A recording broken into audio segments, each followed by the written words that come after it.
কোন দৃষ্টিভঙ্গি থেকে রাজনীতি করছেন। আপনি আসছেন ভাই মাল কামাতে, সোজা হিসাব, আপনি আসছেন মাল কামাতে। আপনি এটার পিছনে কয়েক কোটি টাকা ইনভেস্ট করছেন। প্রথম ইনভেস্টমেন্ট করছেন নিজের দলকে পয়সা দিয়ে, নমিনেশন কিনছেন।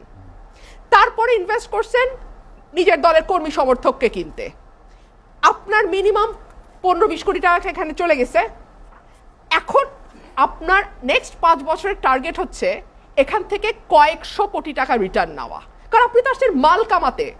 আপনাকে বুঝতে হবে আপনি ব্যবসায় বিনিয়োগ করেছেন। রাজনীতি is a business where you have invested, now you want your return back, তাই না? সো আপনি এখন আপনার টাকা ওখান থেকে তুলবেন। শোনেন, একজন মন্ত্রীর 2300 কোটি টাকার কোম্পানি বিদেশে ভাসছে। একটা কোম্পানি, 6টা কোম্পানি, ওনার একটা কোম্পানির কথা উনি বলেন নাই। আমরা কিন্তু মন্ত্রীর নাম জানি, আমরা জানি উনি কোন মন্ত্রণালয় চালান, আমরা জানি কোন মন্ত্রণালয় 9/6 হয়েছে, ইনডেমনিটি দেয়া হয়েছে।